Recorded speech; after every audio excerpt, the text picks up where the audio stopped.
obviously very different. Jimmy's just such a competitor, and everyone knows that. We've seen what he's done with Miami the past few years, so it just changes the whole game. You got to deal with him and Draymond, two very big competitors, and obviously Steph and Steph. So yeah, he definitely brings a lot of differences and more energy to the game, I'd say.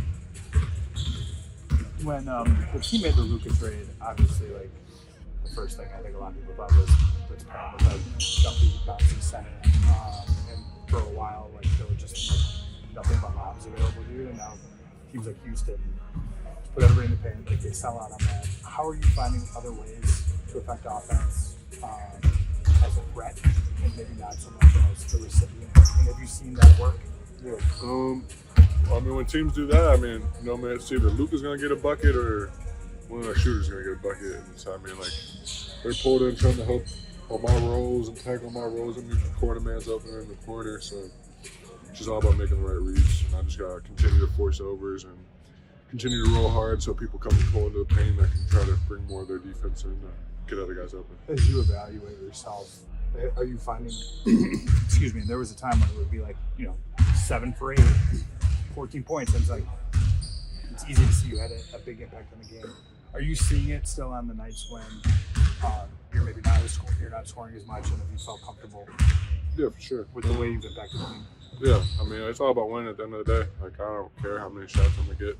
I just get whatever shots are given to me. And so, for me, I just want to affect the game, affect winning. So, if I get 0 shots that game, I get 0 shots that game. I'm going to just try to keep forcing overs on my screens and keep rolling hard so I can clog up the paint, get our shooters open. So, that's all I care about. And speaking with JJ before the Houston game, he mentioned how important you are to the team and they need you on the floor, but he also said that to do that, you got to foul this and lay off the referees. How much has that been a topic of discussion between you and him? It's been a very big topic of discussion, and it's something I'm trying to work on. Obviously, I play with a lot of passion. I'm a very passionate player, very energetic player. So sometimes I get on the refs when I feel like I miss some, but I got to remember they're human too and kind of just focus on the game, focus on myself. So that's been a big point of emphasis for us, just leaving them alone and focus on themselves. What was the challenge defensively for Steph? Defending pick and rolls, block for 30. The challenge of Steph is Steph, so that's Steph Curry, is the greatest shooter of all time. That's really it. It's the greatest shooter of all time. So he doesn't come flying off a million screens when he doesn't have the ball. When he has the ball, he's gonna be 3-4 screens set for him, and then he's gonna pass it up and go run baseline, come off 4 more screens after that, and get another ball screen and shoot a shot. So it's just Steph Curry. That's just who he is. At this stage of your career, how do you view sort of this opportunity that's in front of you and in front of this team right now to be the starting center in a team that has championship expectations, championship goals, considering especially your journey to this point, how do you sort of view what's in front of you here in these next few months? I just view it as opportunity to make a name for myself, an opportunity to go win some games and win a ring. And so I just look at it as I got to come in locked in every day, just try to make the most of it every day and be the best version of myself. Thanks, everyone. Thanks, Jack. Have a good day. What you guys were able to accomplish? Just going over, making sure, we're getting ready for our next 2 games. They're going to be big for us, and then just making sure we stay sharp. Does anyone talk to you just about kind of like the stretch leading into the postseason, your first postseason, just kind of expectations? I think it's clear. I think it's to win it all. I think that's what it should be, everybody's team. So our team's goal to win is to win it all. So not really just kind of know what the goal is. How do you view the Warriors with Jimmy? The first time you guys play him with Butler on the team? It'll be fun. They got a new player, Jimmy. He's gonna be going out there, ready to prove him. So it'll be fun just to go out there and compete. Dalton, as you've kind of navigated this first year in the league, what have you made of sort of the practice rhythms or sort of lack thereof? Probably the least amount of practice of your life, I would assume. Yeah. Like how has that changed the way that you've needed to work on what you need to work on, and how have you kind of found that? It just means, I could, not with all these practices, but I could just go in the gym and just really work on my game. I could go with my PD coach here, or I could bring a trainer in and get some work in. So it's kind of a lot easier. You kind of got more free time, and I could always be spending in the gym more. Dalton, did you catch yourself trying to watch like as much NCAA tournament as you could, or are you watching more League Pass and kind of getting ready for the next opponent in NBA, or a little bit of both? A little bit of both. Of course, when Tennessee played, I had to watch those. Had some bets against the Kentucky guys. I know a couple of them. My guy AD, and then obviously Vando. So, nothing to do. Tennessee beating Kentucky. What are the when you're actually watching on TV, and of course everybody that's playing, like, is it, how emotional is it, how versus just how much you're rooting, or versus like, okay, I got a game tomorrow for the Lakers too? Yeah, seeing those guys like my guy Z, JJ, and all that, and Shaq, seeing those guys playing with them now, their season's over, they're done with their college careers. It's it's always sad to see, but I was just proud of them the way they played the whole entire year, and then obviously just getting ready for my next game. I had to get ready in Memphis. You mentioned the Kentucky guys. I was gonna say, do you know anybody from Houston or no? From Houston, I played against a couple of them at. But you were able to save some money though. Huh? You were able to save some money on the Houston front. I didn't know nobody, so I could have bet. That's good. Did AD have any thoughts back on the matchup? With Kentucky? Yeah, no answer.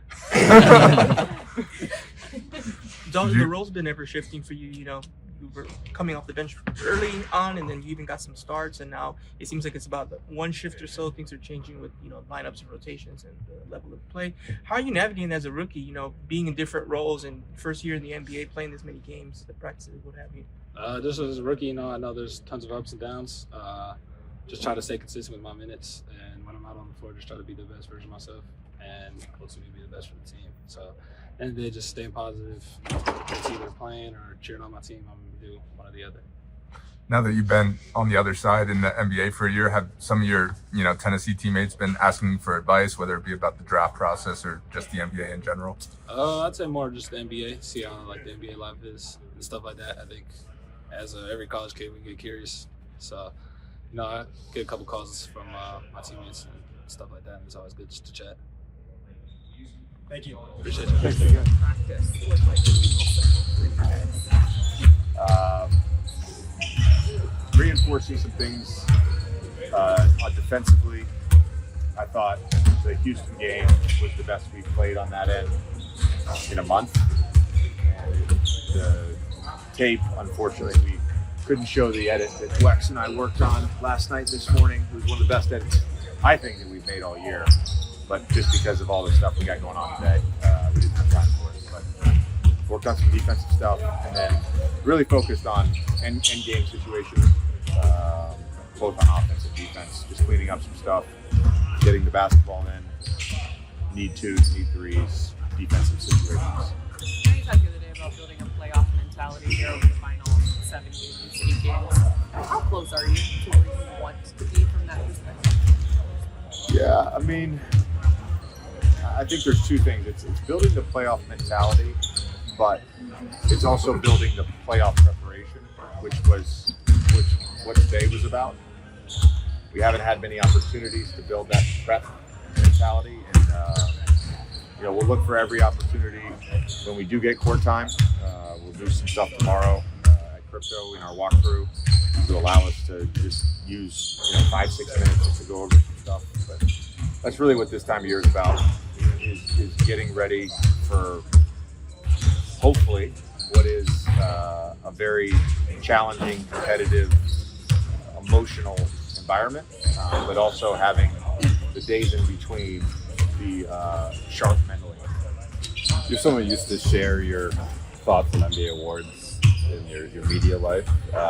As a coach, is that something you feel like you might have an even more acute knowledge of informing your opinion and getting to what do you think the MVP should come down to this year? I don't care to weigh in on the MVP race. I would say the coaching in this league, you have a better feel because you're a little bit behind the scenes of what's really valuable in the NBA. So I think in some ways, I'd be more informed if I was a voter than I was as a media member, and I was somebody who obsessively watched basketball and talked about basketball. But this is different. And you choose not to share it for what reason? I don't care. I really don't. One of my guys was in the awards running. I'd probably Well, stop I mean, them. if he plays one more game, Yeah. Well, LeBron should be all NBA. Yeah. Austin's in the mix for most of the year. Is he? I think like odds-wise, it's like 30. I hate that award because they failed to define it, and I think the spirit of it has been taken out of whack. I don't like that award. Just call it the high draft pick that is on a max contract that now is an all-star. Just call it that award. Who's that guy? 'Cause that's what it's become. If you were making the case for Austin, Am I wrong? but he wouldn't be that guy. Don McClain won it. Bobby Simmons won it. No, I'm saying that's what it's become. What? But we could. Yeah. You could No, I'm just speak saying to now the that voters right 4 in now. the last 5 years. That's what it's become. Right. I don't think that's the spirit of the award. what would be the case for Austin, in your opinion? He's not going to win it, so it's a moot point. I've sang his praises all year. More award time. The best teammate award. Climate Stokes, I think, right? Dorian was finals. Good for him. And when you guys made the trade, you spoke about him as a teammate and your time together. What has he meant to your locker room? Who votes on that one? That's the one. Sportsmanship award? No. Sorry. Thank you, Ellie. Who votes on the teammate award? That's what I want to He know. was not on the Not the media. Who votes on the teammate award? Not the media. Sorry. Who votes on the teammate? Players, I think. That's The players? So Did you ever? how would I? Did you ever vote So for if let's say there's 5 finalists for the award, and For all of them. you go ask a guy who's been in the league 2 years and he's never been those guys' teammates, that vote counts. I believe It's a weird process. Sportsmanship award for I don't Dorian. know. Sorry, I apologize. Sportsmanship. Bad teammate. Great sportsmanship. for him. Horrible teammates. But terrific sportsman. Just what is his energy? I mean, no. Look, I think our identity, the foundation of our identity, started to build, and we got a guy like him on our team, and he's been awesome this year. He's just no nonsense. He's a professional. He does whatever you ask of him. His teammates love him. He should be up for the Teammate of the Year award, frankly. I don't know how that's an oversight on whoever voted for that, whoever nominated those things. So you say no nonsense. There is like a little bit of nonsense too with him, and like the way that You can coach him. he's funny. No. Yeah. But I'm saying, like, in terms of no nonsense, meaning he goes out, he competes every night, he does his job, he puts his hard hat on, and then he does whatever he does after the game. I have no idea, but he's a worker. He's a pro. He's, that can't have enough Dorian Finney-Smiths on your team. Have you observed him and Luka and their dynamic? And I think there was a play in Memphis because of our seats where Dorian like dribbled into a three, he made it, and Luka kind of looked over at you and made a face. Oh yeah. That was good. I like that. But like they're kind of the back and forth between those two guys. And what that maybe has meant for Luka as he's gotten this simulated here. I think having a friend, former teammate, I got to witness it in those 2.5 months I was in Dallas. Those guys were close. They shot after every practice together. They talk shit with Jamal Mosley after every practice. Like it's just good, and it's good for the soul. It's good for the spirit. Did you have a relationship? Had a familiar face in Bogsaw here at practice. Can you just talk about what it's like to have players like that, the alumni pedigree of those organizations here, and what the message was if you had one today? Yeah, happy Paul's here. I did not know he was going to be here. That's very exciting stuff. Lost to him in the 2009 finals. He's gotten into golf, so I'm probably going to just go see where he's playing these days in LA, see if I can jump in a foursome with him. Look, I think when you take this job, you're immediately struck by the magnitude of what this franchise is, and I come in here every day and I see the championship banners, I see the retired jerseys, all the guys, and not just the retired jerseys, but all the guys that have contributed to the success of this franchise. You get to be a part of that now for the rest of history. It's a huge honor, and Powell did he ever win a Teammate of the Year award or Sportsmanship award? He should have. He won the He was great. He was great. Citizenship award. There you go. Yeah. That's another award. You guys didn't ask me about that Well, one. we just retired. No, it, Powell's. He's one of my favorite. He's one of my. Just as a professional and as a basketball player, everything he does is the right way to do things. JJ, we see Matt Maxey getting some shots up. Is there? I believe this is around the time he said he was going to be reevaluated. Is there any update on him? I believe there'll be an update tomorrow. There's so few of the kind of primary dominant ball handlers like LeBron and Luka that can also be so good in the post. I just wonder how often do you think about that directly saying, hey, we want this play to result in you being there? Is it about what the defense is doing? Is it pregame? Is it feel? How much do you kind of weigh on in matchups as to when they go down there? No, it's not really. It's not necessarily a feel. There are times in game, whether it's out of horns or the pistol sets, where we just want those guys to touch the ball and be the decision makers. And we can do that out of the post, we can do that out of the horns, or we can do that as the